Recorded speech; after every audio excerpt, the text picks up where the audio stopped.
अब आज चाहिँ हामी आस्तिक र नास्तिकको, वास्तवमा आस्तिक कसलाई भनिन्छ र नास्तिक कसलाई भनिन्छ, अच्छा को नास्तिक हो को आस्तिक हो भन्ने सामान्य भाषाबाट जाउँ न। अब पहिला हामी अब चाहिँ दर्शन हामीले अध्ययन गर्दैछौँ, वेदान्त मतलब दर्शन। अब दर्शन अन्तर्गतै भएर यदि हामी अगाडिपट्टि बढ्ने हो वास्तवमा भनेदेखि जसले शरीरमा जो गतिविधि भइरहेको छ,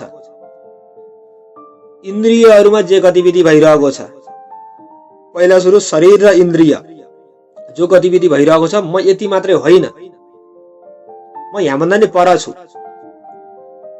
त्यो हुँदै मन प्रवेश गरेर मनमा जे गतिविधि हुँदैछ त्यो भन्दा नि म पर छु, बुद्धि भन्दा नि म पर छु भने जो बार बार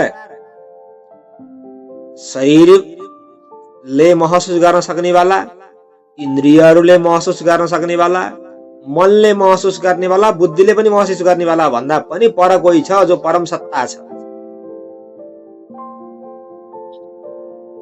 जो परम छ, हो त्यसको बार बार खोज गरिरहन्छ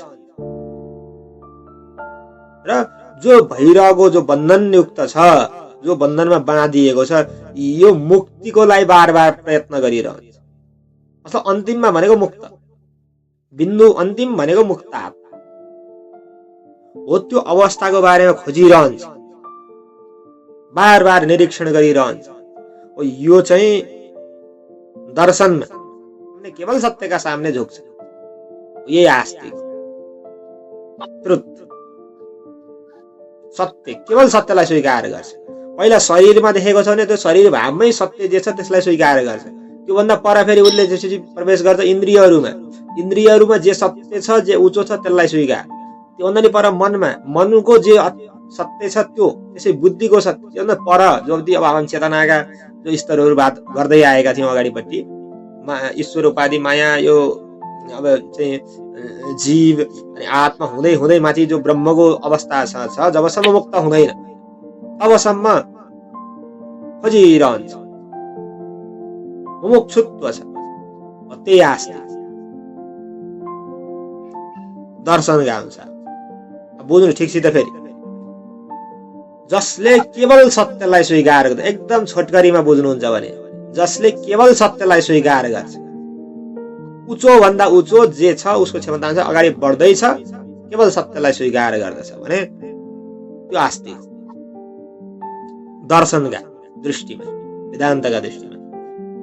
अब नास्तिक को हो त नि भनेदेखि, नास्तिक कसलाई भनिन्छ भनेदेखि जो यही इन्द्रियहरूले जति देखियो, मनमा जति भावहरू उब्जिन्छन्, उद्घाटनहरू उब्जिन्छन्, संवेदनाहरू, वेदनाहरू शरीरमा जे भाव उब्जिन्छ त्यसैलाई बस त्यतिलाई स्वीकार गर्दछ, त्यो चाहिँ नास्तिक हो। यही शरीर, इन्द्रिय, मन, कल्पना, संवेदना, भाव, आवेगताहरू यसैलाई स्वीकार गर्छ, बस शरीर धारण गरेपछि जे मिल्ने हो त्यति चिजलाई मात्रै स्वीकार गर्दछ भने त्यो चाहिँ नास्तिक हो। जे छ यहीँ छ, जे मिल्यो यहीँ मिल्यो, जे मिल्छ यही जन्ममा मिल्छ, कोही केही हुनेवाला छैन, सब भनेको यहीँ मिल्नेवाला हो भन्नेवाला जो सिद्धान्त छ, जसले यसलाई मान्दछन् त्यो चाहिँ नास्तिक हो। अब वेदान्त जब अलिकति तल खसियो, मतलब समय अनुकूल जब अलिकति तल समय बदलियो, वेदान्त अथवा जो षड्दर्शनहरू छन्, जस्तो षड्दर्शनमा वेदमा चाहिँ षड्दर्शनले चाहिँ वेदलाई प्रोक्त बनाउने काम गर्दछन्, यिनको आफ्नो आफ्नो अलग अलग धारणा अनुसार अलग अलग स्थानबाट जाँदछन्, त्यहाँ चाहिँ 6वटा दर्शनलाई स्वीकार गरिन्छ, न्याय, वैशेषिक, सांख्य, योग अनि पूर्व मीमांसा र उत्तर मीमांसा, मतलब मीमांसा पूर्व मीमांसा भइहाल्यो, उत्तर मीमांसा मतलब वेदान्त। यी 6वटा दर्शनहरूले पनि पूर्ण गराउँदछ। अनि पछि कालान्तरमा के भनियो भनेदेखि जसले वेदलाई मान्दछ, सुन्नु कालान्तरको कुरा गर्दैछु मैले, जसले वेदलाई मान्दछ त्यही आस्तिक, जसले वेदलाई मान्दैन, वेद मतलब अब भनियो नि, वेदले के भने वेदान्त सर्वोच्च शिखर, वेदको सर्वोच्च शिखर वेदान्त हो। वेदान्तले केलाई मान्दछ, केलाई चाहिँ अन्तिम सत्य भन्दछ, केलाई मुक्ति, केलाई वेदान्तले अन्तिम सत्य केलाई भन्दछ, मुक्ति हो। त्यसकारणले जसले मुक्तिको यात्रामा हिँडेको छ त्यो आस्तिक हो। मतलब जसले वेदलाई मानेको छ त्यो आस्तिक हो। जसले मुक्ति सुक्ति केही मान्दैन, बस जे छ यही छ। हामीले अस्ति पढियो चारवाक सिद्धान्त, यावत जीवे सुखम जीवेत ऋणम कृत्वा घृतम पिबेत भस्मीभूतस्य देहस्य। अब जे हुने हो यही हो, जे पिउनु छ ऋण गरेर घिउ पिउ, भस्मी शरीर खरानी नै हुने हो, त्यसको लागि केही चिन्ता नलिऊ, जे छ यही मौज गर भन्ने वाला, एकदम मस्त वाला। यही जीवनमा सब चिज यही छ, शरीरले भोग गरेर जाने, भएको पुगेको मेटेर जाऊ भन्ने वाला जो चारवाक सिद्धान्त छ। त्यसकारणले सिद्धान्त अनुसार चाहिँ दर्शन, चारवाक दर्शनलाई चाहिँ नास्तिक दर्शनमा राखिएको छ। तर जो कालान्तरमा जो परिभाषा भयो वेदलाई मान्ने र वेदलाई नमान्ने का कारणले बौद्ध दर्शनलाई पनि नास्तिकको परिभाषा दिइन्छ। यहाँ बौद्ध दर्शनलाई यदि तपाईले हेर्नु हो भने, अब यो दर्शनको बारेमा कुनै दिन फेरि अलगै चर्चा गरौँला बौद्ध दर्शनको। बौद्ध दर्शनले शून्यवादलाई मान्दछ। अन्तिम बौद्ध दर्शनको निचोड पनि मुक्ति हो। जैन दर्शन पनि अन्तिम निचोड चाहिँ मुक्ति हो। तर यसले वेदले जे भनेको छ, अरूले जे भनेको छ, अथवा वेदमा जे भनिएको छ अरूले बताए अनुसार, त्यसलाई चाहिँ यसले अस्वीकार गरिदिए। त्यसपछि जो आस्तिकको परिभाषामा वेदलाई मान्नेवाला भनेर राखिएका कारणले यी दुईटा धारा छन्, अलग अलग धारा, एउटा जैन धारा एउटा बौद्ध धारा, यिनलाई नास्तिकको परिभाषा राखिदिए। यदि तपाईले गहिराईमा गएर हेर्नुभयो, यदि ठिक शिक्षित बौद्ध दर्शन या चाहिँ जैन दर्शन अध्ययन गरियो भनेदेखि चाहिँ यी पनि आस्तिक छ दर्शनका अनुसार है।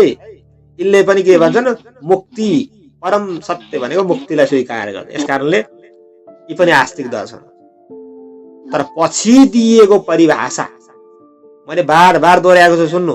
पछि वेदलाई मान्ने आस्तिक भनेर भनिएको हुनाले त्यो परिभाषाका कारणले यी दुईटा जो दर्शनहरू छन्, बौद्ध दर्शन र जैन दर्शन, यिनलाई पनि नास्तिक परिभाषा दियो। तर यथार्थमा यदि गहिराईको तलमा गएर हेरियो भने बौद्ध दर्शन पनि परम आस्तिक हो, जैन दर्शन पनि परम आस्तिक दर्शन।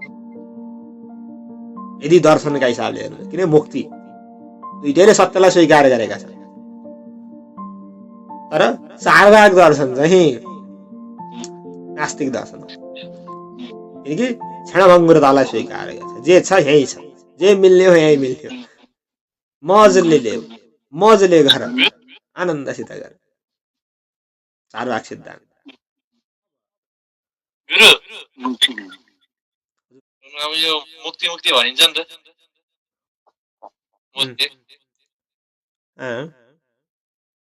यो चाहिँ होइन क्या हो जस्तो चाहिँ विचार आउँछ। अनि विचार कहाँबाट आउने चाहिँ?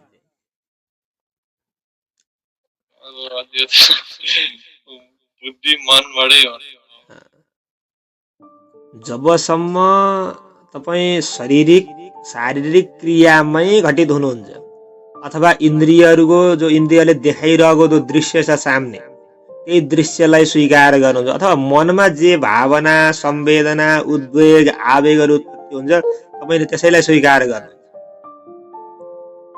त्यसैलाई सत्य मान्नुहुन्छ। भने जो परम, त्यो भन्दा पछाडिको जो अस्तित्व छ त्यसको लागि त बाहिर यात्रा गरेर त मिल्दैन।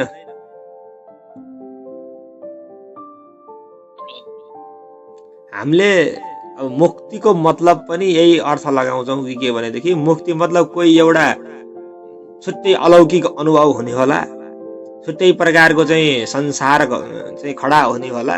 यहाँ चाहिँ बडो आनन्द मतलब भनेको बेला मजाले मिठो मिठो खानु पाइयोस्, जे स्वाद बसेको छ। अब जो संसारमा भोग वृत्तिहरूको चाहिँ व्याख्या गरिएको छ, मदिरा पिउने, अप्सरा नाच्ने लगायतका जो स्वर्गको कामना गरिएका, ती जीवनमा घटित हुन्। यसरी चुटकी फुट्ट बजाएपछि सामने चाहिँ अब चाहिँ अप्सरा खडा हुन्, यसरी चुटकी बजाएपछि धनको पहाड खडा होस्, यसरी चुटकी बढाएको भरमा यहाँबाट अमेरिका ल्यान्डिङ, ऐसा वाला हाम्रो धारणा छ। यस्तो यस्तो प्रकारको यो कोही मुक्तिको कोही एक नाम निशानै पनि छैन जबसम्म आकांक्षा रहन्छ। सुन्नु ठिकसित, जबसम्म केही पाउने आकांक्षा रहन्छ, आकांक्षा मतलब कसको गुलामी भइयो? कि त इन्द्रियहरूको गुलामी भइएको छ, कि त मनको गुलामी भइयो, हैन? केही चिज कामना कसले गर्छ?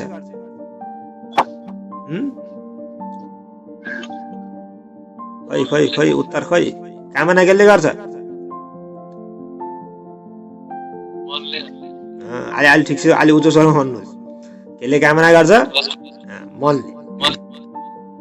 अब मनभन्दा पार अझै पनि अस्तित्वहरू छन् भनेर भनिएको छ। हामी बस त्यही मनले चाहिँ, मैले कुनै दिन भनेको थिएँ, जब केही चिज छुट्दै गरेको हुन्छ सबभन्दा धेरै पकड त्यसमै हुन्छ। जे चिज आफू हार्दैछ त्यो चिजले, हार्दै गरेको कुनै पनि अवस्थाले म नहारु, म रहिरहँ, मेरो अस्तित्वगत भूमिका रहिरहोस् भन्ने उसको पनि हुन्छ। ऊ मेटिन चाहँदैन। ऊको मतलब अहिले तपाईले मनोवृत्तिवाला तपाई नै हो। फेरि ऊ मतलब मन अलगै छ भन्ने नसोच्नु। मनोवृत्तिवाला तपाई नै चाहनुहुन्न कि मनबाट मलाई मुक्ति मिलोस्। तपाई अब रूढिवादी परम्पराबाट त तपाई, अब रूढिवादी तपाई परम्परा मान्नुहुन्न नि तपाईले? कि मानिन्छ अझै पनि? खुर्सानी झुन्ड्याउने, कागती झुन्ड्याउने मान्छे मानिदैन?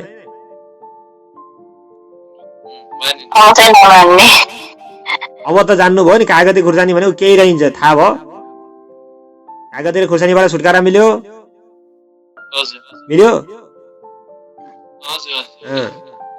अनि अब देवी चढ्नेवाला, देउता चढ्नेवाला, अब यो के भन्नुहुन्छ तपाईले? देवी देउता कसैलाई चढ्दो रहेछ कि रहन्छ? चढ्दैन।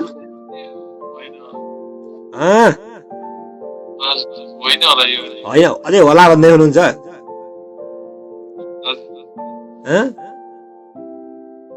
चढ्दो रहेछ कि रहन्छ? तपाईलाई चढ्यो कि चढेन अब तपाई नै खोज्नु। तपाई लाग्यो, म 4-5 वर्ष भयो, 6 वर्ष भयो लाग्यो भन्नु भएको छ। तपाईलाई चढेको छ कि छैन? अरूलाई 1 महिना चढ्ने, तपाईलाई 6-7 महिना नचढ्ने, 6-7 वर्ष नचढ्ने?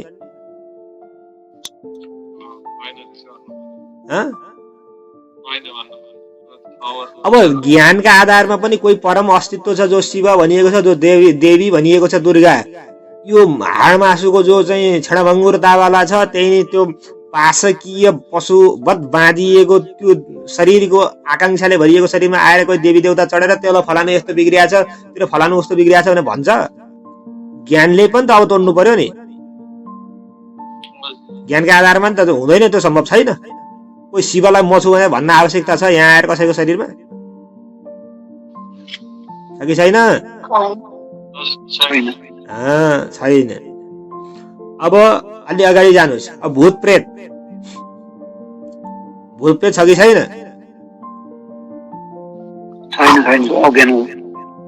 यहाँ अहिले राउको मात्रै नहल्ला। छैन भनेको तपाईँ गएर हेरेर हो कि यसै छैनन्? नभए एक दुईचोटि फेरि जाउँला। तपाईँ 12 बजे भन्नु 12 बजे जाउँला, हामी सँगै राति नै 12 बजे जाउँला। चलो यहाँसम्म। त्यसपछि अब जो गाउँ जो चाहिँ लोकले मान्नेवाला छ, भगवान कहाँ गएर चाहिँ जो चाहिँ एउटा नरिवेल सरिवेल लिएर गएर अनि भगवान कहाँ गएर कुनै आकांक्षा माग्नेवाला, यो आकांक्षा माग्नु कतिको सत्य र कतिको गलत रहेछ? माग्दा केही लाभ रहेछ? अब हामी जति पनि कुरा गर्दै आयौँ अहिलेसम्मका, यो कुरामा खुर्सानी र कागतीबाट तपाईँ मुक्त हुनुभयो कि हुनु भएन? मुक्ति भयो त्योबाट? मुक्ति हुनुभयो नि, होइन? हो खोइ कता हो? मुक्ति हुनुभयो। कसैलाई देवी चढ्छन्, देवता चढ्छन्, कोही ईश्वरीय कोही परम दैविक शक्ति आएर कसैको शरीरमा आएर बोल्छ कि म छु भन्नेवाला, यो भ्रम हो भन्नेवाला, यो यो यो यो यो परम्पराबाट तपाईँ मुक्त हुनुभयो? भूत प्रेत पनि तपाईँ दुविधामै हुनुहुन्न चाहिँ एक दिन गण्डकीमै जाउँला 12 बजे, तपाईँलाई 12 बजे भूत नाचेकै देख्न जाउँला, केही फरक परेन। त्यो पनि एक दिन तोडिन्छ। चलो ज्ञानले भयो नि तोडिएको छ, त्योबाट नै मुक्त हुनुभयो तपाईँ। यस्तै यस्तै शरीर पूज्य नबनाउनु, व्यक्ति कहिले पूज्य हुँदैन, सत्य ज्ञान ट्रुथ पूज्य हुन्छ भनिएको छ। अब जो विलासिताका सिद्धान्तहरू छन्, जो शरीर पूज्यवाला सिद्धान्त छन्, यिनीबाट मुक्ति मिल्यो कि मिलेन?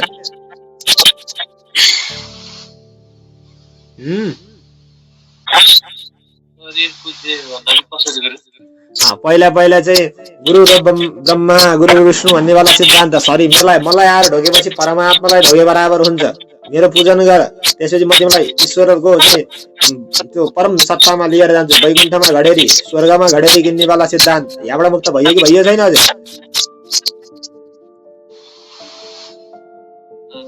अब तिनका सामने गरेर त झुक्नुहुन्न नि तपाईँ, यो झुट हो भनेर, यो त पाखण्डवाद हो भनेर तपाईँ अब अचेललाई त अस्वीकार गर्नु न। भनेपछि यहाँबाट मुक्त भयो कि भइएन? अब भनेपछि मुक्ति मतलब एकैचोटि यहाँबाट तल एउटा चाहिँ पाइलो टेकेर अनि एकैचोटि 100 सिँढी माथि, उदाहरणको लागि एकैचोटि 100 सिँढी माथि पुग्ने त्यो यात्रा होइन, यो क्रम बाई क्रम हुने हो। एकैचोटि कोही पनि पुग्दैन, त्यति डाँडो हतासिनु पनि नै। र मुक्तिको मतलब कोही परम अलौकिक अवस्था, शरीर पनि रहँदैन, यहाँबाट चाहिँ छुमन्तर यसै चुटकी मारेपछि स्वर्गलोकमा, त्यहाँबाट चुटकी मारेपछि ब्रह्मलोकमा, त्यहाँबाट चुटकी मारेपछि कैलाशमा, त्यहाँबाट चुटकी मारेपछि अमेरिकामा, यो होइन। यस्तो चाहिँ यो परिभाषा नलगाउनु। मुक्ति मतलब जे वृत्तिमा हाम्रो भाषा बसेको थियो, त्यो इन्द्रियहरूद्वारा होस्, शरीरद्वारा होस्, मनद्वारा होस् या बुद्धिद्वारा होस्, ती वृत्तिहरूबाट बिस्तारै बिस्तारै छुट्दै जान्छ। ती सम्बन्धहरूमा यथार्थ देख्नु के सत्य हो, त्यो पनि मुक्ति हो। मुक्तिको मतलब अब चाहिँ हामी एकैचोटि अलौकिक अवस्था, परम दिव्य अवस्था हुने होला, समाधि गरेर लीन हुने होला, फ्याट्टै चाहिँ अनि परम अस्तित्व प्राप्त गर्ने होला, होइन। यो क्रमिक हुन्छ।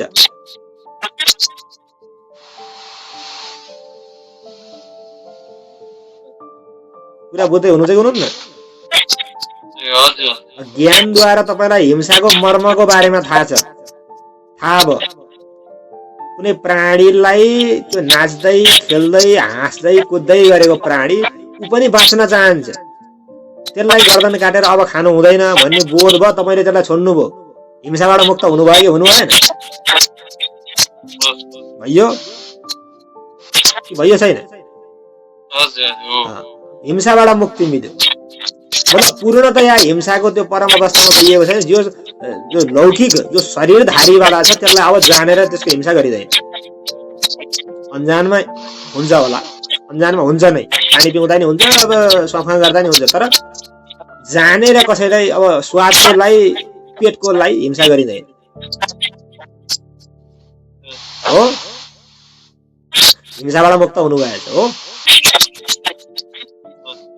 अब बार बार मैले चाहिँ अब जो गाईको भैँसीको लगायतको स्तनधारी प्राणी छन् यिनको दुधको बारेमा उद्घोष गरेको छु। अब त्यो दुध छुटेको छ कि छैन? छुटेको छ। त्यहाँबाट नै मुक्त हुनुभयो। मेरा कारणले कसैका बच्चा खाल्डामा जाँदैछन् भने त्यो चिज म ग्रहण गर्दिन। यहाँबाट छुट्नु भएको छ?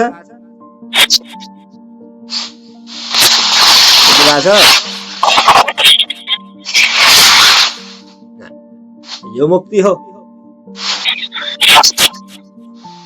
शरीर रहिन्जेलसम्म कुनै न कुनै चिजमा रहिरहनु पर्छ टाँसिएर।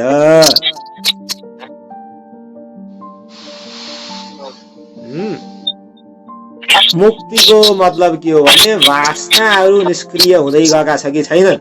तपाईँ एकैचोटि काम बाख्नालाई हराउन नखोज्नु। काम बाख्ना आजै हार्नेवाला छैन। यसको लागि बडो बल चाहिन्छ, बडो सामर्थ्य बचाएर राख्नु पर्छ। ठुलो युद्ध हो काम बाख्ना। यसै चाहिँ सानो सानो चाहिँ 2-4 बाहिर मुक्का हाने जस्तो होइन।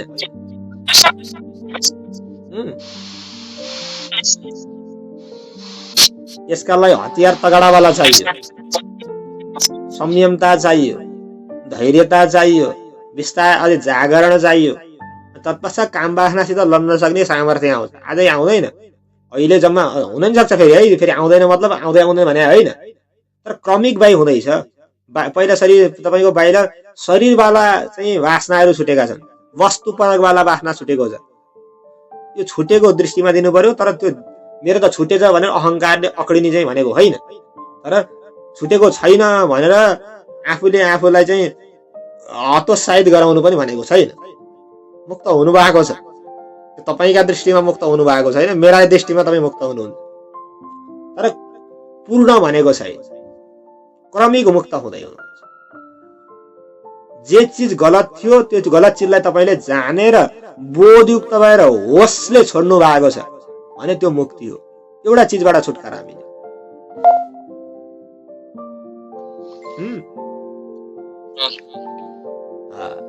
मुक्तिको मतलब यो नबुझ्नु। त्यो हाम्रो समस्या यो हो क्या, बार बार अब म कति ठाउँबाट बोलौँ, हामी यत्रो वर्ष भएछ, 6 वर्षै भन्नुभयो त मैले, 6 वर्ष सुन्दा पनि हामीले अझै गडबडी गर्दैछौँ। गडबडी के हो भनेदेखि तपाईँहरूलाई देखाइन्छ बुद्धको एकदम शान्त मौनवाला एकदम सुन्दर मुखडा भएको रूपवान दिव्यवान एउटा नवयुवकको तस्बिर ल्याएर तपाईँ गाडी सामने खडा गरिदिन्छन् अनि तपाईँले मान्नुहुन्छ यही बुद्ध हुन्। कृष्णको एकदम शान्त पारालाई मुरली बजाउँदै गरेको, अझै मुरली बजाउँदै गरेको व्यक्ति यसरी चाहिँ यसो राखेर सुन्दर झलझलाकार अनुहार भएको कुनै चित्र खडा गराएर कृष्णको भनेर राखिदिन्छ। रामको धनुष बाण लिएको एकदम मुलायम मुलायम एकदम कोमल अङ्ग पनि यसो छोइए पनि चाहिँ रगत निस्केला जस्तो कोमल अङ्ग बनाएको तस्बिर लिएर रामको राखिन्छ। अनि हामीलाई लाग्छ यही यस्तै प्रकारको होला मुक्ति। यो होइन, त्यो मुखडा नहेर्नु। बुद्धको त्यो जीवनी तपाईँले यसो हेर्नु, जब ऊ चाहिँ घरबाट त्याग गरेर हिँडेको थियो त्यो व्यक्तिले यतिसँग गर्यो अन्तिम अवस्थामा कि दिनमा एउटा चामलको गेडा खाएर तपस्या गरेको थियो भने त्यो व्यक्तिको शरीर त्यस्तो हृष्टपुष्ट थियो, त्यस्तो कोमल कोमल सुकोमल सुकोमल एकदम नरमवाला मुखडा चेहरा थियो। त्यो सब भ्रम हो। अब म तोड्दैछु त्यही भ्रम। चित्र पोस्टरवाला त स्वीकारै नगर्नु भन्दैछु। हामी त्यही चित्रवाला हेर्छौँ र त्यही मुक्तात्मा जो राम चाहिँ 14 वर्षको होला जङ्गलमा जानु होला, कति काँडाले छिया भयो होला शरीर, नाङ्गै पाउ, अझै त्यही पनि भएको एउटा खराउ थियो, त्यही पनि भरतले फेरि त लिएर आए। नाङ्गै पाउ, कति ठाउँ काँडाले कोप्यो होला, कति ठाउँ ददारियो होला, कति आगोले पोल्यो होला, ग्यास थिएनन्, आगा पकाउनु पर्ने थियो, सुत्नको लागि कोही मखमल दरियाहरू थिएनन्, भैँमा सुत्नु पर्थ्यो, रुखका फेदमा सुत्नु पर्थ्यो, कन्दमूल खानु पर्थ्यो। त्यस्तो व्यक्ति जसले तपस्या गरेर जीवन जियो, त्यस्तो व्यक्तिको फोटो हामीले सुकोमल एकदम कोमल कोमल एकदम सुन्दरवाला तस्बिर ल्याएर टकाका राख्ने अनि हामीले जय जगदीश अरे गजब गजब जगदीश अरे अनि हामीले मान्छ यही मुक्ति हो। यस्तो सजिलो तरिकाले त्यो सुकोमल कोमल कोमल अङ्ग छोइए पनि चाहिँ शरीरबाट चाहिँ त्यो रगत निस्केला जस्तो त्यस्तो कोमल अङ्गबाट कोही परमात्मा फलित भएको थियो। यता दृष्टि नलानु। रामको मतलब मजबुत शरीरवाला 14 वर्ष तपस्या गरेको थियो, जसले 14 वर्ष जो जङ्गलमा बसेको थियो। अहिले पनि तपाईँ यसो अलिअलि जङ्गलबाट घाँदाउरा ल्याउने वाला व्यक्तिको शरीर हेर्नु कस्तो छ, छाती कति चौडा छ, कति बलवान छ त्यो व्यक्ति। हामी सुकोमल एकदम कोमल कोमल फु गरेर ढल्ला जस्तो व्यक्ति अनि तस्बिर ल्याएर बनाएर यही हुन् भगवान राम मान। अब म भन्दैछु चाहिँ योग वासिष्ठीको रामलाई पूजा। अब हामी मानिन्छ उतापट्टि चाहिँ टिकटक वाला राम। अब म भन्दैछु बुद्धको त्यो चाहिँ बौद्ध दर्शनवाला जीवनी पल्टाएर हेर्नुहोस्, त्यसमा बुद्धको जो दिनचर्या हेर्नु भन्छु। अब हामी चाहिँ फिल्मवाला चाहिँ जो सिरियलवाला बुद्ध हेरेर बसिन्छ। अनि कुरो काँडाको अब कृष्णजीको त बुझा बेहालै बनाइदिएको छ। जो युद्ध मैदानमा खडा छ, जो लहुलुहान छ, कयौं बाण कृष्णजीलाई चाहिँ लागेको छ, त्यो भीष्म पितामहले पनि बाण हानेको छ, कृष्णजीलाई पनि लागेको छ, कयौं योद्धाहरूले हानेका छन्, कृष्णजीलाई पनि बाण लागेको छ, शरीर छिया भएको छ। अनि एक समयपछि आफ्नो प्रतिज्ञा तोडेर एउटा चाहिँ चक्रै उचालेर फ्याँक्नलाई तम तयार भएको छ। कति मजबुत थियो होला त्यो व्यक्ति। फलामको जो घुम्दै गरेको पाङ्रो उचालेर चाहिँ यसरी चाहिँ उचालेर फ्याँक्न सक्ने त्यो व्यक्तिमा सामर्थ्य चाहिने होला नि। त्यो कोमल अङ्ग फु गरेर ढल्नेवाला शरीरले उचाल्न सक्दैन होला। अनि मुरली कहिले बजायो? मुरली बजाएको त बाल्यकालमा हो, 12 वर्ष 13 वर्षसम्म। त्योभन्दा पछाडि मुरली नै बजाउनु भएको छैन कृष्णले। त्यही मुरली बनाएको बच्चावाला केटा बुझाएर बसिन्छ हामी। सुदर्शन चक्रधारीवाला कृष्ण हेर्नु, युद्ध मैदानमा महाभारतको जो युद्धमा खडा थियो त्यो कृष्णलाई हेर्नु, त्यो कृष्ण कस्तो थियो? अनि बल्ल मुक्ति हेर्नु। कति परिश्रम चाहिँदो रहेछ, कति मेहनत चाहिँदो रहेछ, कति तागत र सामर्थ्य चाहिँदो रहेछ। सारा संसारको विरुद्धमा जान पर्ने रहेछ। रावण कति थिए सेना, राम एक्लो, दुईटा दाजुभाइ। वानरहरूलाई प्रशिक्षण गराएर, सेनामा भर्ती गराएर, युद्ध सिकाएर, युद्ध नीति सिकाएर अनि बल्ल लड्न जाँदै हुनुहुन्छ। कति सामर्थ्यवान थियो होला त्यो पुरुष। त्यही भएर हामीले त्यसलाई भगवतको दर्जा दिएका छौँ। रामलाई भगवान भनिएको छ, अवतार भनिएको छ। कृष्णको हेर्नु 5वटा पाण्डव छन्, परपक्षीमा 100वटा कौरव छन्। त्यतिमा चाहिँ सेना विशाल विशाल छन्। संसारको सर्वश्रेष्ठ धनुर्धर कर्ण त्यही छ, विश्वपितामह पल्लोमा छ, गुरु द्रोणाचार्य पल्लोमा छन्। त्यति हुँदा पनि अर्जुन यहाँ एक्लो छ, एउटा धनुष बाँडी त्यही पनि भाग्दैछ युद्ध मैदान छोडेर। कसरी सम्झाउँदै हुनुहुन्छ गीता पढेर आएको होइन? कति मेहनत गर्नु परेको थियो। बुद्धको सङ्घर्ष हेर्नु, कति मेहनत गर्नु परेको थियो बुद्धत्व प्राप्त गर्नुभन्दा अगाडिसम्म। अब हामीले एकदम पिपलको बुट्टामा बसेको, त्यही पनि मखमलको चदिया त्यो चादरी ओछ्याएर बसेको एकदम सुकुमार। जिन्दगीभरि बुद्धले जतिको बोल्नेवाला कोही माइकलालाई पैदा भएन होला सायद। कति बोल्नु भयो। 32-33 वर्षबाट बोल्न सुरु गरे व्यक्ति लगभग 80-85 वर्ष 84 वर्षसम्म बोलेको छ। कति बोल्यो होला त्यो व्यक्तिले। एक ठाउँमा थिर भएर बसेको छैन। कहिले यो गाउँमा बोलेको छ, कहिले त्यो गाउँमा बोलेको छ, त्यो गाउँमा बोलेको छ। बोलेको बोलै छ। गाउँका गाउँ सम्झाउँदै हिँडेको छ पुरा भ्रमण गरेर। कति बोल्यो होला त्यो मान्छे। अनि त्यो व्यक्ति हिँडे गर्नेवाला व्यक्ति कद काठी कति मजबुत हुन्छ होला। त्यस्तो कुमो एकदम सुकोमल, एकदम नरम वाला कपासको पिण्डबाट बनाइएको नै मूर्तिको आकारको जस्तो बनाइएको छ। यस्ता तस्बिर हेरेर हामी दिग्भ्रमित नहौँ, लहुलुहान हुनुपर्छ। जीवन उथल पुथल होस्, सङ्घर्षमय बनोस्, त्याग होस्, परिश्रम होस्। शरीरमा शरीरको परिश्रम होस्, मनलाई मनको परिश्रम होस्, चेतनामा चेतनाको परिश्रम होस्। त्यो सत्य पाउनको लागि यहाँसम्म कि अन्तिम अवसर यदि शरीर दाउमा लगाएर मिल्छ त्यो परम अवस्थामा, त्यो शरीर दाउमा लगाउन तयार हुनु पर्यो। अब बल्ल ए हुने हो। अब घरै बसी बिस्तारामा सुती उही चाहिँ तस्बिरमा देखाए जस्ता कृष्ण हेरेर, तस्बिरमा देखाए जस्ता राम हेरेर, तस्बिरमा देखाए जस्ता बुद्ध हेरेर, जैन मुनि हेरेर यसरी चाहिँ मुक्ति फलित पनि हुँदैन, हाम्रो गन्तव्य पनि गलत हुन्छ। अब यहाँ आस्तिकता र नास्तिकताको परिचय गर्दा गर्दै हामी यतापट्टि तपाईँको प्रश्नतिर आइयो। संसारले केलाई आस्तिक भन्छ भनेदेखि जसले भगवानलाई मान्दछ त्यो आस्तिक हो, जसले भगवानलाई मान्दैन त्यो चाहिँ नास्तिक हो। संसारको परिभाषा। भगवानलाई मान्ने मतलब के? अब हप्ताको 7 दिन हुन्छन्, 7 दिनमा 6 दिन चाहिँ अब घरमा चाहिँ खसी ढलाउने हो कि बोको ढलाउने हो कि कुखुरो ढलाउने हो कि के ढलाउने ढलायो। एक दिन मंगलबार चाहिँ आज उपवास, आज मैले चाहिँ मटन चिकन खाँदिन भने उपवास बस्नेवाला धार्मिक। झुक्किएर वर्ष एकचोटि शिवरात्रि, दिनभरि शिवरात्रि मान्ने, बेलुका भएपछि गाँजा फुक्नेवाला, गाँजा भाङ धतुरो मिसाएर चाहिँ आफूले खाएर यसो नसामा लट्ठिनेवाला, हामीले यो धार्मिक। अनि कृष्णजीको पाला आएपछि जो ठेकाबाडा फुटाएर दही सही हेङ्न हुनु पारेर नौनी सौनी खाएर अनि त्यसपछि मुरली बजाउँदै केटाहरू अगाडि बसेर अनि के अरे रामलाई अघि लाउँला, रामका पछि मै जाउँला भन्दै यसो ढ्याङढ्याङ नुनु पारेर एकछिन हल्ला मचाएपछि यो धार्मिक। यसो महिनामा एक दिन यसो नरिवल सरिवल लिएर मन्दिरमा गएर यसो अलिअलि धुपत्ती बालेर स्यासो पारेर आएर यसो गर्नेवाला यो धार्मिक। लोकाचारको धार्मिक। अब संसारले संज्ञा के दिन्छ? यही हो आस्तिक भनेको। आस्तिक भने यही हो नि, हाम्रो परिभाषा यही होइन। नास्तिकको मतलब के? जो भगवान कहाँ जाँदैन, जसले भगवानलाई मान्दैन त्यो नास्तिक। यो परिभाषा वास्तवमा यो हाम्रो हुँदै होइन। हामीलाई आश्चर्य लाग्छ सुन्दाखेरि। यो हाम्रो परिभाषा हुँदै होइन। हाम्रो परिभाषा उही थियो वैदिक कालको। यो परिभाषा कहाँ आयो भने विदेशी पाश्चात्यबाट जो आयो त्यही हो। थिस र एथिस। थिस मतलब आस्तिक, एथिस मतलब नास्तिक। अब उनीहरूको परिभाषा के हो त? विशेष गरेर क्रिस्चियनिटीमा, यहुदीमा उनीहरू कहाँ के हुन्छ भने एथिस मतलब के आस्तिक, यो गड बिलिभर, ईश्वरमा विश्वास गर्ने वाला, यसलाई उहाँ आस्तिकको संज्ञा दिन्छन् उहाँ। अनि एथिस भनेको नास्तिक, नास्तिक मतलब गड नन बिलिभर, जसले गडलाई मान्दैन, जसले ईश्वरलाई मान्दैन, त्यो चाहिँ नास्तिक। अनि त्यही जब पाश्चात्य जब आक्रमण बढ्यो इन्डियामा, भारतमा, अनि भारतका विभिन्न प्रान्तहरू चाहिँ उनीहरूले हडपेर राखे केही समय, अनि त्यो हडपेको प्रभाव पनि यता हामीतिर पनि नेपालमा पनि छिर्यो।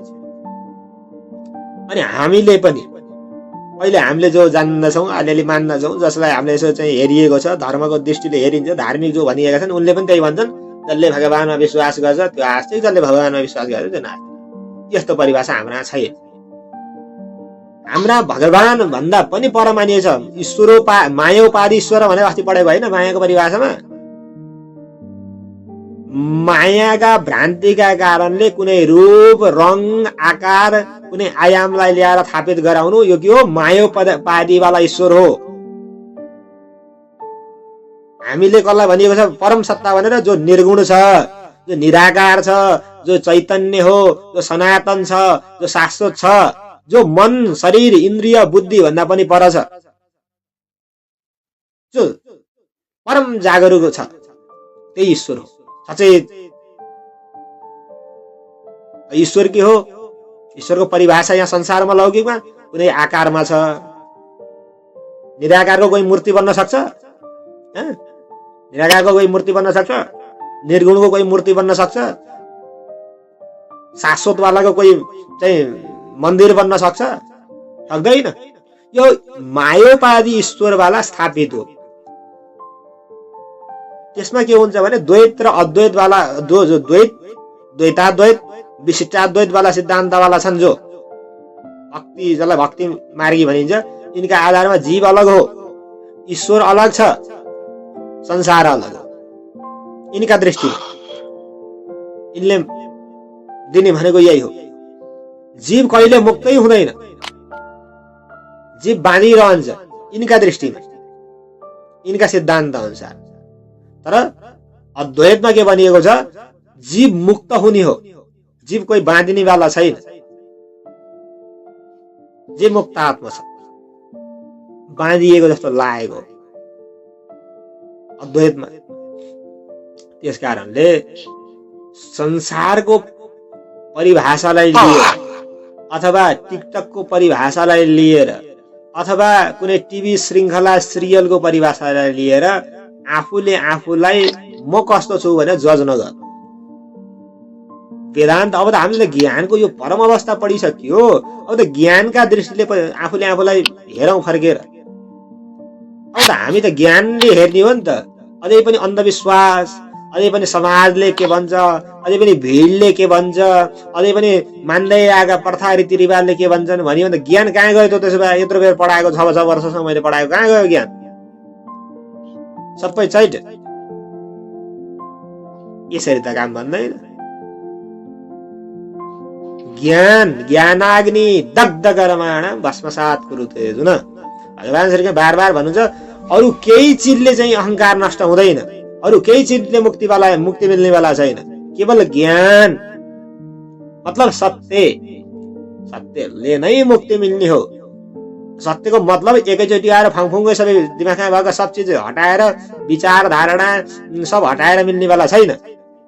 क्रमिक, बिस्तारै बिस्तारै, सनै सनै, बिस्तारै बिस्तारै छुट्दै जाने हो।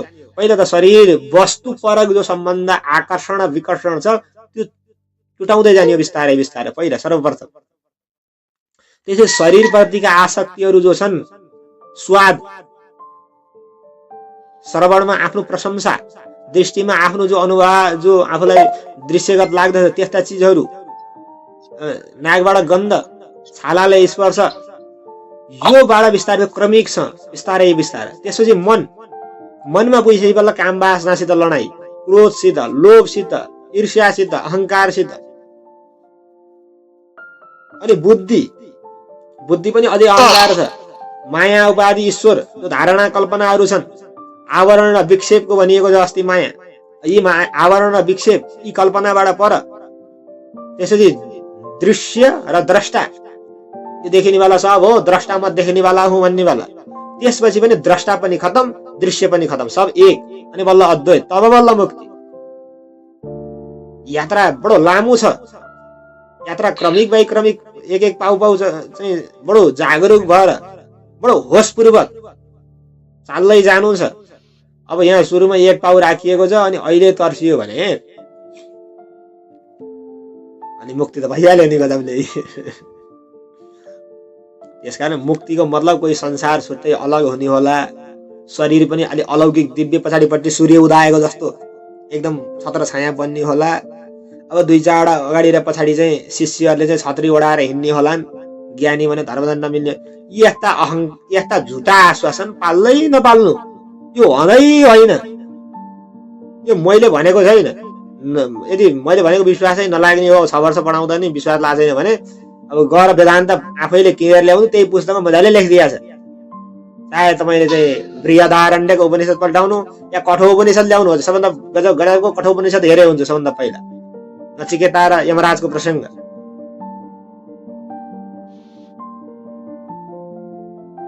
कुनै दिन अवसर मिल्यो भने कठोपनिषदको अलिकति व्याख्या गरौँला।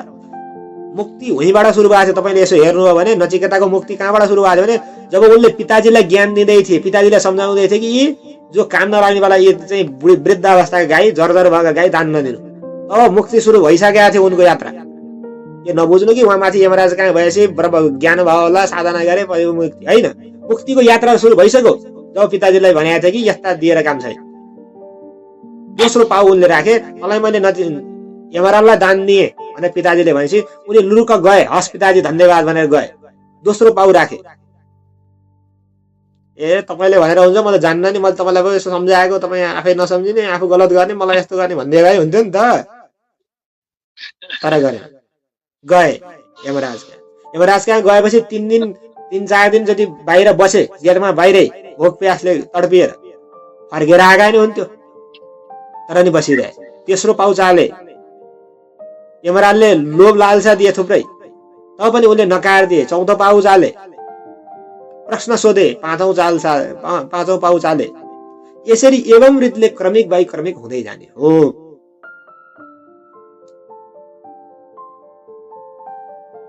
त्यसकारणले जागरण ल्याऊ। पहिलो बात भनेको जाग्नुहोस्, पल पल जाग्नुहोस्। दोस्रो बात भनेको जाग्दै गर्दा तपाईँले यो चिजमा पनि दृष्टि राख्नु पर्यो कि के चिज बिस्तारै बिस्तारै छुट्दैछ, जे छुटेको छ त्यो चिजलाई हेर्ने। अहङ्कारले भरिएर म त अब मुक्त भएछु भन्ने चाहिँ भनेको होइन, तर जे चिज छुटेको छ त्यो छुटेको बोधमा हो कि यसै लहाइ लहाइमा, त्यो पनि हेर्नु पर्यो। अनि बोधमा छुटेको भने तपाईँले कमसे एउटा चिजलाई त छुटाउन सक्नुभयो। यहाँ 90 वर्षसम्म कसैको व्यक्तिको चाहिँ आसक्ति छोड्दैन, तपाईँ त 26 वर्षको उमेर कमसे एउटा हिंसा त छोड्नुभयो। यसो हेर्नु यता वल्ल गर, अथवा तपाईँ आफन्दै कोही हुनुहुन्छ भने 90 वर्षमा कसैको हिंसा छुटेको छैन स्वादको लागि। तपाईँको त 25-30 वर्षको उमेरमा छुट्यो, यो पनि अहोभाग्य हो। दुनियाँ लागि परेको छ चाहिँ पद प्रतिष्ठा मदिरा पिउने चाहिँ दुर्व्यसना आदिमा फसेर बसेको छ। तपाईँ कमसे त्यो चिजबाट छुटकारा भएर कमसे मुक्तिको लागि भनेर यात्रा त गर्दै हुनुहुन्छ। ए हो आस्तिकताको परिचय। कमसे यात्रा त एउटा पाउ त उठाउनु भयो। ए हो मुक्तिको त वातुत्तै हुने त होइन, धार्मिक बाई हुने हो। बिस्तारै बिस्तारै सुनै, म पनि त्यही मार्गको बिचमै छु, म नि पुगिसकेको छैन।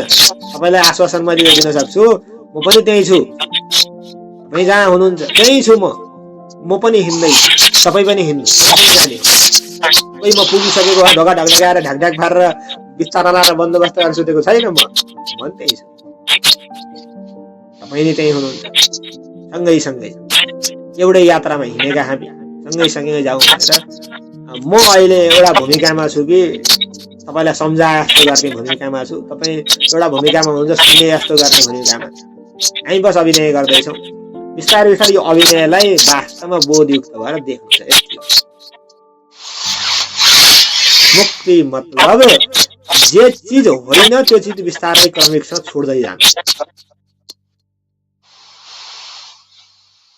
त्यो मुक्ति हो। अब यो यात्रा बडो विचित्र छ। यात्रामा शरीरले पनि धोका दिन्छ। वस्तुको कुरा नगरौँ, शरीरबाटै जाउँ, शरीरले पनि धोका दिन्छ। त्यसो इन्द्रियहरूले पनि धोका दिन्छन् एक समय आएपछि, मनले पनि धोका दिन्छ एक समय आएपछि, बुद्धिले नि धोका दिन्छ एक समय आएपछि। त्यसकारण यी धोका दिनेवाला चिज हुनु भने जो निरन्तर छ, जो नित्य छ, जो शाश्वत छ, त्यो चिजसित गएर सम्बन्ध गाँस्न खोज्नु या त्यही चिजलाई खोज्नको लागि निरन्तर अगाडिपट्टि बढिरहनु, यही आस्तिकता, यही मुक्तिको मार्ग।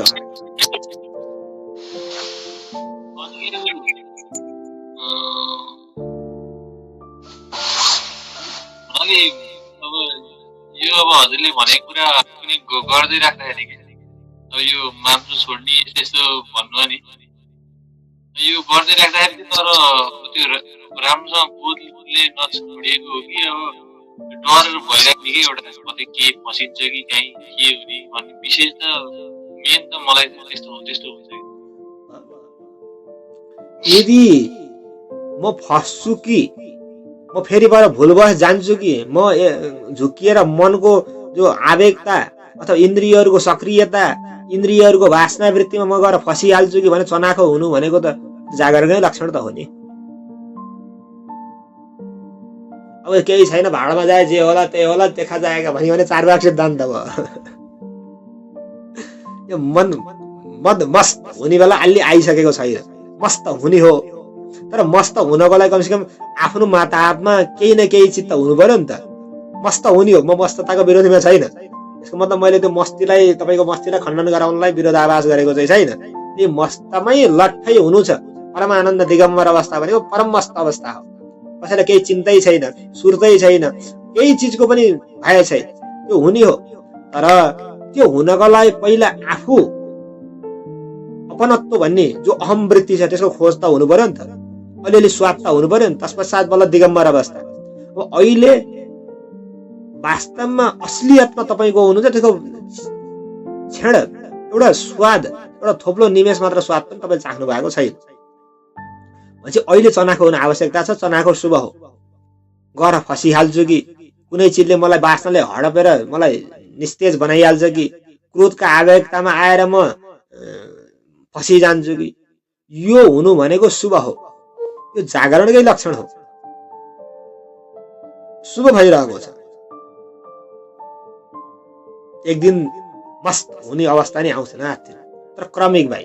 मस्त हुनको लागि पहिला आफ्नो स्वरूपको बोध हुनु पर्यो, असली। उदाहरणको लागि तपाईँको बजारबाट तपाईँ घर हिँड्नु हो, यात्रा पैदल यात्रा छ, बीचमा जङ्गल पर्छ। जङ्गल पर्छ भनेपछि रात्रिको समयमा तपाईँ यात्रा गर्दै हुनुहुन्छ भनेपछि अब तपाईँ चनाखो हुन आवश्यकता छ। तबसम्म कति बेला छ, जबसम्म घरको गेटभित्र छिर्नुहुन्न तपाईँ। बुझ्नु तात्पर्यलाई। त्यो घरको गेटभित्र नछिर्ने तपाईँ कुनै जङ्गली जनावरले आक्रमण गर्छ कि, अथवा कहीँ ठेस लाएर म होतलाकै लड्छु कि, एकान्त कसैले नदेखिएर चाहिँ प्राण निस्किजान्छन् कि, अथवा कहीँ चोटपटक लाग्ने हो, अथवा केही न केही चिज यहाँसँग कि तपाईँलाई कुनै कल्पनाले अब तपाईँले मान्यताको आधारमा भूत प्रेत छन् भन्नुभएको छ, त्यो आउँछ कि भनेर चनाखो हुँदै हुनुहुन्छ। यता दायाँ बायाँ हेर्नुहुन्छ, अलिअलि सास पनि फुलेको हुन्छ, तपाईँ अलि मेहनत गर्नुहुन्छ र गेटबाट भित्र छिर्नुहुन्छ। घरै पुगेपछि अब के हुन्छ, अहिलेको जो चाहिँ थियो कसै काहीँ चिजमा लोटिन्छ कि, कसैले आक्रमण गर्छन् कि, लुटपाट गर्छन् कि भन्ने त्यो अब भएछ हुन्छ। अब केही भएर रहँदैन गेटभित्र छिरेपछि। अब गेटभित्र छिरेर पनि अझै तपाईँ भित्र जानुभयो, बिस्तारामा पुग्नुभयो, लक्क सिरे घालेर खुप्लुक्क सुत्नुहुन्छ। अब मदमस्त, अब यहाँ केही भएछ, अब आनन्द छ, अब दिगम्बर पारा। यो हो नि त असली मजा। तर घर पुग्नको लागि पहिला मेहनत त गर्नु पर्यो। घर पुग्नुभन्दा पहिला चनाखो त हुनु पर्यो, सक्रियता त हुनु पर्यो, थोरै थोरै भए त हुन आवश्यकता छ, शुभै छ। अब म त केही पनि हुँदैन, म आँखा बन्द गरेर हिँडिदिन्छु। आँखा बन्द गरेर त्यता काम चल्दैन। म त होस्ट भएर ढुङ्गामा ठेस लाग्छ, लडिन्छ। कोही चोरहरू आउला, अथवा कोही डकैती डाल्नेवाला आउला, अथवा कोही साँपले डस्न सक्छ, जे नि हुन सक्छ। माथि रुख ढल्ला, माथि पहिरो आएर पुरिएला, जे पनि हुन सक्छ। चनाखो हुनु पर्यो नि। बात समाजमा आउँदैछ कि गयो छ बाहिरबाट त्यो बिस्तारामा गएर मस्त सुत्नको लागि पहिला परिश्रम गर्नु पर्यो 10 मिनटको जो पैदल यात्रा छ अहिले मैले घटाएर 10 मिनट राखेँ तपाईँ राख्नु 5 दिनको पैदल यात्रा 10 मिनट राखियो भने 10 मिनट भन्छ त्यहाँ त 10 दिन पुग्ने होला होइन भनौँ 10 दिनको पैदल यात्रा राख्नु तपाईँ अनि बल्ल मस्त सुत्न पाइन्छ पहिले होइन म त एक पाउ यसरी मस्तै चाहियो मलाई त एकदम दिगम्बर अवस्था हुँदैन त्यो पुगिएकै छैन घर अहिले सुत्नु भयो भने गइयो गई भएछ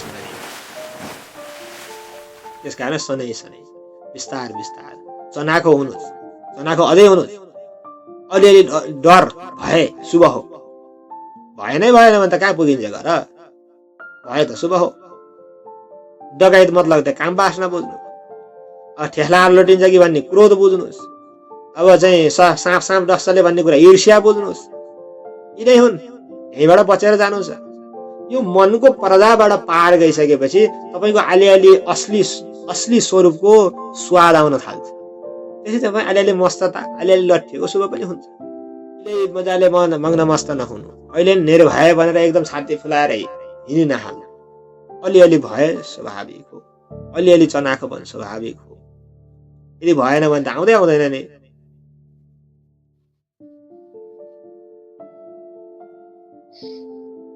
काम बासना छ र न त रामको त्यति माथि प्रशंसा भए हो क्रोध छ र न त अक्रोधको त्यति माथि मिठासले अव्यक्त दिइन्छ ईर्ष्या छ र न लोभ छ र न दानको प्रशंसा गरिन्छ सबै पहिले दानवीर भयो भने के को प्रशंसा कसलाई झुट र कसलाई सत्य भन्नु झुट छ र न सत्यताको त्यति माथि महत्त्व शाश्वत हुनको लागि छेडमङ्गुरता पहिला बुझेको हुनु पर्यो त्यो छेडमङ्गुरतासित नभाग्नु बोध ल्याउनु बिस्तारै क्रमिक भाइ अगाडिपट्टि यात्रा गर्न आवश्यकता छ अगाडिपट्टि यात्रा गर्ने नै हो गर्नै पर्छ बीचमा यी भावहरू नास्तिकताको आस्तिकताको अब चाहिँ धर्मको अधर्मको पापको पुण्यको अब चाहिँ समाजको अब देशको अब व्यक्तिको आफ्ना परिवारको यावत चिजहरूले यसले जेसुकै भनौँ मतलब भएन सत्य के हो म मुक्त हुनु छ म अगाडि बढ्छु नै मनभन्दा पार जानु नै छ तर जान्छु नै जहाँसुकै जस्तो सुकै बाधा आओस् जसले जताबाट आक्षेप लगाउनु पर्ने हो विक्षेप लगाउनु पर्ने हो चाहिँ बाँध हालेर घेरुन् या चाहिँ लुटपाटै मचाउन् तर म आफ्नो यात्रा निरन्तर जारी राखिराख्छु मेरो यात्रालाई म टुट्न दिन्छु मलाई थाहा छ सत्य के हो त्यो मुक्ति हो बीचमा विघ्न बाधाहरू अनेक आउँछन् सुखै सुख छ मैले भन्दिनँ मैले आजसम्म पनि भनेको छैन कि मुक्तिको यात्रामा बडो सुख छ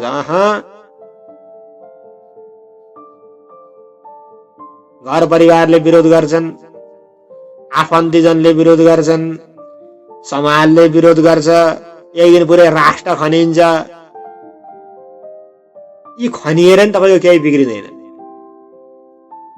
एक दिन तपाईँ आफ्नो विरुद्धमा आफै उभिनुहुन्छ हेर्नु होला आइसक्यो कि आउँदैछ त्यो घडी एक दिन आफ्नो विरुद्धमा आफै उभिन्छ जब आफ्नो विरुद्धमा उभिएर पनि तपाईँ डगमगाउनु भएन आफ्नो विरुद्ध मतलब त्यो मान्यता धारणा कल्पना अहंकारका सामने तपाईँ उभिनुहुन्छ त्यति बेला पनि तपाईँ डगमगाउनु भएन यात्रा त मुक्तिका लागि हो भलै तै वासनाले रोग तै क्रोधले रोग तेरै अहंकारले रोग तर जानु त म मुक्तिमै छ त्यति बेला पनि तपाईँको पाउ डगमगाउँदैन भने अनि बल्ल बात असली तत्पश्चात अन्यथा विरोध गजबले विरोध हुनै पर्छ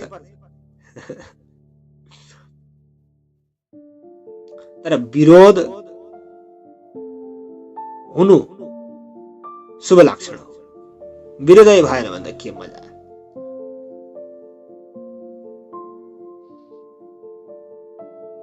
जित पनि अलि दमदार बलवानसित लडेर यदि हारियो भने पनि त मजा अब अहिले गएर लुले लाङ्रे झिग्रेसित हारियो भने के अब जित्यो भने के जित्यो भन्नु सक्दैमा मरिएछ शरीरले धोका दिएछ भने पनि त हिँडेको मुक्तिका लागि हो भने नि त अमरताका लागि हिँडे हो। अब पुगिहालिएछ भने त झन् गजब बडो गजबै भयो, मुक्ति भइहालियो, सारा झन्झट छुट्यो। त्यसकारणले यात्रा मुक्तिलाई नै बनाउनु। हजारौं विघ्न बाधा आउँछन्, यो लेखेर राख्नु। मैले यो कोही कल्पना, यो चाहिँ कोही ज्योतिषको चाहिँ भाग्य विधाता चाहिँ हेर भाग्य भविष्य बताएको छैन, यथार्थ यही। विघ्न बाधा आउँछन्, हजारौं लाखौं रोक्नेवाला खडा हुन्छन्, पनि केही परिवर्तन भइरहेको छैन, मुक्ति भइरहेको छैन भने यही बार बार मेरो बाणी त यादमा ल्याउनु। जे छुटेको छ, त्यो छुटेको चिज बोधमा छुटेको छ भने त्यही मुक्त हो भन्ने कुरा बुझ्नु। जे चिज तपाईँले ग्रहण गर्नुभएको छ, यदि बोधमा ग्रहण गर्नुभएको छ भने त्यही चिज फेरि मुक्ति हो भन्ने कुरा बुझ्नु। तपाईँले कुनै चिज लिनुभएको छ बोधमा भने त्यो पनि मुक्ति हो। लिनुभएको छ भने, मैले छोड्ने मात्रै भनेको छ नि भाइ, लिनुभएको छ भने त्यो नि मुक्त हो। केही चिज बोधमा छोड्नु भएको छ त्यो बोधयुक्त पनि मुक्त हो, बोधयुक्त छोडेको चिज पनि। तर अहङ्कार नल्याउनु, मैले छोडेछु अथवा मैले ग्रहण गरेछु भने दुईटै चिजलाई। मैले ध्यानलाई ग्रहण गरेछु भनेर अहङ्कार नल्याउनु, मैले चाहिँ उदाहरणको हिंसालाई छोडेछु भनेर पनि अहङ्कार नल्याउनु। बस जब लाग्छ कि मना यस्ता भावहरू उठ्छन् कि केही पनि भएको छैन लगाएर भन्ने बेला, जब भाव आउँछ त्यति बेला हेर होइन भनेर हुन्छ, म हिँडेको यात्रा सही छ, यसका लागि भए पनि त्यो भाव ल्याउनु। किनकि त्यो दुइटै भाव हुन्, दुइटै गलत हुन्। किनकि मना त्यो आउने बेला पनि त्यो भाव मन आफू बच्छु भनेर हो। त्यस कारण मनलाई बचाउनु, मन आफू बचु भनिँदैछ, तपाईँले अर्को झपाटो हानिसक्नु।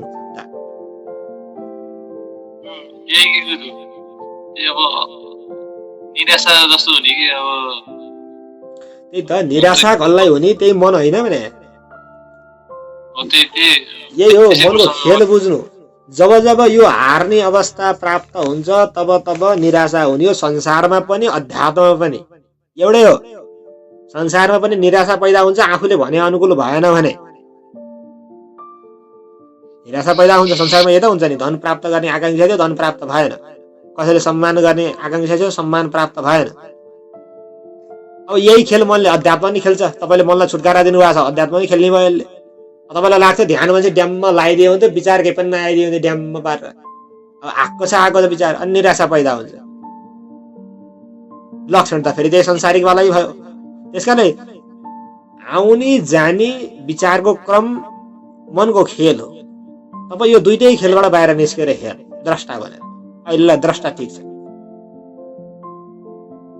कयौं फिल्महरू चल्छन्, कयौं फिल्महरू आए, कयौं फिल्महरू गए, तर जो प्रोजेक्टरमा देखिनेवाला, जो पर्दामा देखिनेवाला जो पर्दा छ, जसमा देखिन्थ्यो त्यो पर्दा जिउको त्यो एउटै हो। त्यहाँ कहिले हिरोको हार हुन्छ, कहिले हिरोको जित हुन्छ, कहिले त्यहाँ प्रेमका कुरा हुन्छन्, कहिले त्यहाँ सङ्गीतका कुरा हुन्छ, कहिले विचारका कुरा हुन्छ, सब चिज हुन्छ। तर त्यो पर्दा अलिप्त छ, द्रष्टा हो, देखिरहने, केही फरक पर्दैन। त्यो स्थितिको लागि बार बार निरीक्षण गरिरहनु। कसैले सम्मान गर्दाखेरि मनमा के प्रभाव पर्यो यो पनि देखिरहनु। कसैले अपमान गर्दा के पर्यो मनमा प्रभाव पनि देखिरहनु। सामने काम वासना उत्तेजित गराउने वाला चिजहरू देख्यो भने मनमा के प्रभाव पर्यो त्यो हेर्नु। क्रोध उत्तेजित गराउने वाला कोही व्यक्ति सामने खडा भयो, मनमा के प्रभाव पर्यो त्यो देख्नु। मनमा देख्नु, बाहिर आवरणमा नदेख्नु। प्रभाव के पर्यो, के उत्पत्ति हुँदैछ म भित्र, के धारणा उत्पत्ति हुँदैछ। कसैले सम्मान गरे, आहा यो व्यक्ति कति राम्रो छ, धारणा उत्पत्ति हुँदैछ, देखिहाल्नु त्यो धारणा शुभ है। कसैले सम्मान गर्यो त्यति बेला नि हेर्नु, कसैले अपमान गर्दा पनि हेर्नु। हेरिरहनु, बार बार निरीक्षण गरिरहनु, यही हो ध्यान।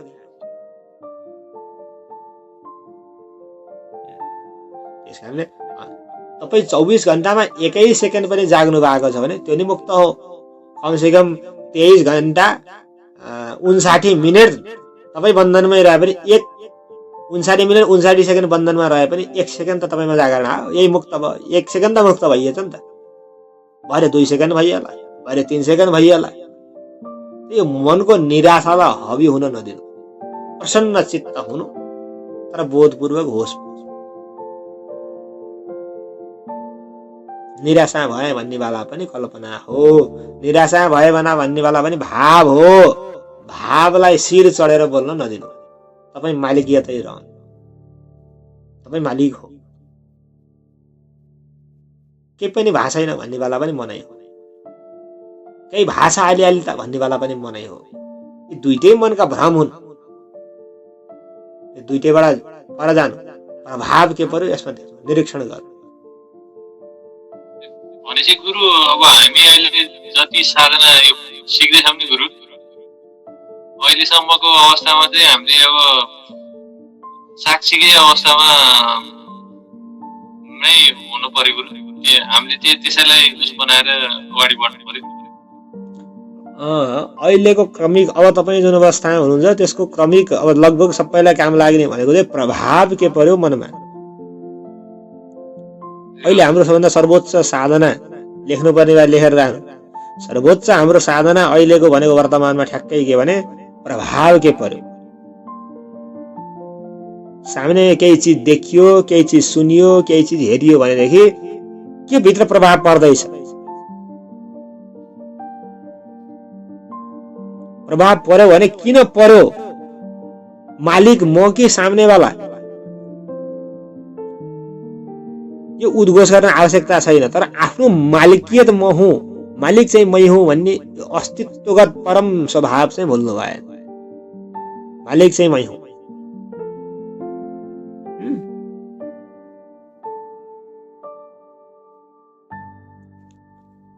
ल